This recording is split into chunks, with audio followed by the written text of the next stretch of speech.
और मैं घबरा कर उठ जाती थी और मैं मुस्तकिल 10-15 दिन आई थिंक एक ही सपना देखती थी, एक ही चीज़, और वो ये होता था कि मैं कब्र में हूँ और बहुत आग का अंगारा निकल रहा है और मैं मदद के लिए पुकार रही हूँ किसी को। तो मैं बहुत डर गई। ऑब्वियसली जाहिर सी बात है, कोई भी डर जाएगा अगर वो एक ही सपना रेगुलरली देखता जाएगा। फिर वो रुक गया कुछ टाइम, और ऑब्वियसली रमज़ान में आपका कॉन्शियस थोड़ा ज़्यादा ही अलर्ट रहता है।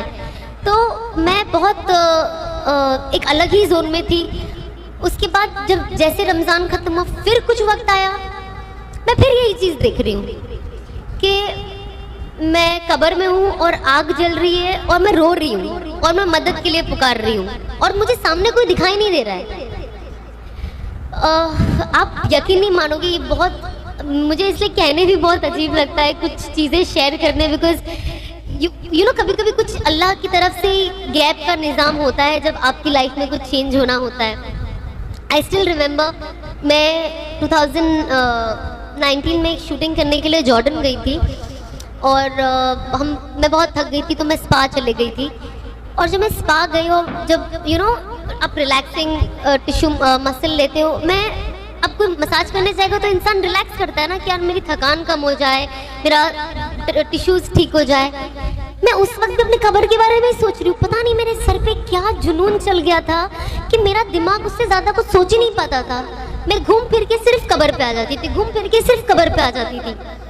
और जब मैं उस बेड पे लेटी थी और वो लड़की मेरे बॉडी पे फेस एक रैप लगा रही थी जिससे बॉडी के डिजीज़ भी अच्छे होते हैं, जब उसने मुझे जैसे प्लास्टिक में रैप किया ना, मुझे ऐसा लगा कि मैं मर गई और उसके पहले मेरा ऑलरेडी डिप्रेशन का फेस चालू था, लेकिन मैंने पब्लिकली जनवरी फरवरी में मैंने बहुत ओपनली लोगों से डिस्कस किया।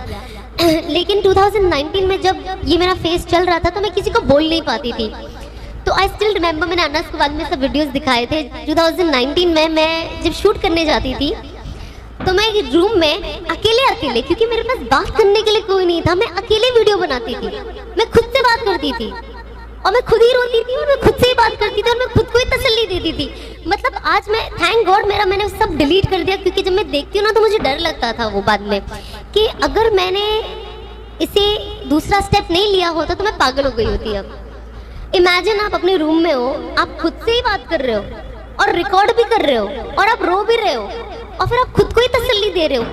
तो मुझे डेफिनेटली लगा कि कुछ तो सही नहीं है। एंड आई स्टिल रिमेंबर, जब मैं मसाज ले रही थी, मैं अल्लाह से दुआ कर रही थी कि अल्लाह, मतलब मेरी ज़िंदगी का कोई मकसद ही नहीं है, कोई वैल्यू ही नहीं है, मैं क्यों जिंदा हूँ और मैं जो कर रही हूँ मैं उससे भी खुश नहीं हूँ और उससे आई थिंक मेरे घर वाले भी कहीं ना कहीं खुश नहीं है, बट वो फ्लो में चल रहे हैं। तो आई डोंट नो मैं क्या करूँ और मैं चेंज ला नहीं पा रही हूँ, पर मुझे लाना है एंड आई थिंक मुझे कोई सपोर्ट चाहिए। एंड आप यकीन नहीं मानोगे, जैसे मैं वो मसाज से उठी ना, मैं बस 2 कदम चली मैं बेहोश होकर गिर गई। और जब मैं गिरी ना वहाँ पे, because it was a Muslim country, तो वो कुछ 2-4 वहाँ के जो वेटर्स थे, रेस्टोरेंट था बाहर, वो लोग आए और अल्हम्दुलिल्लाह लोग कुछ दुआ पढ़ने लग गए, कुरान की आयतें पढ़ने लग गए। एंड उस टाइम मेरे दिमाग में भी ये चीज़ आ रही कि अल्लाह, मतलब आपने मेरी दुआ बहुत ज़्यादा जल्दी सुन ली है। मतलब आई नो मैंने आपसे मांगा है, बट मुझे अभी नहीं मरना है, मुझे एटलीस्ट मेरे घर चले जाने दो, एटलीस्ट मैं अपने माँ बाप के साथ रहूँ। ये होता ना दिमाग में ख्याल, I am sure, I don't know, पर आता है कि you don't want to lose your life in an alien place. आप चाहते हो आपके घर वाले हो।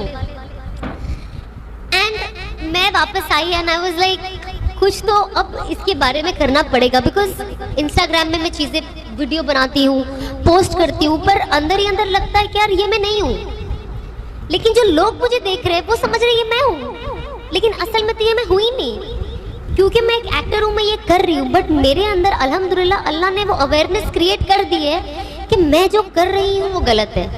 एंड आई थिंक ये उन चीज़ों की शुरुआत थी कि सबसे पहले कहते हैं ना, आप अगर कोई चीज़ से तौबा करना चाहते हैं तो सबसे पहले कि आप वो गुनाह समझे। अगर आप गुनाह को गुनाह ही नहीं समझ रहे तो आप तौबा किस लिए कर रहे हो। तो सबसे पहले मैंने ये चीज़ सीखा कि आप ये एक्सेप्ट करें कि ये गलत है, और अगर दुनिया के तमाम लोग भी मिलके गलत को सही कहेंगे तो वो सही नहीं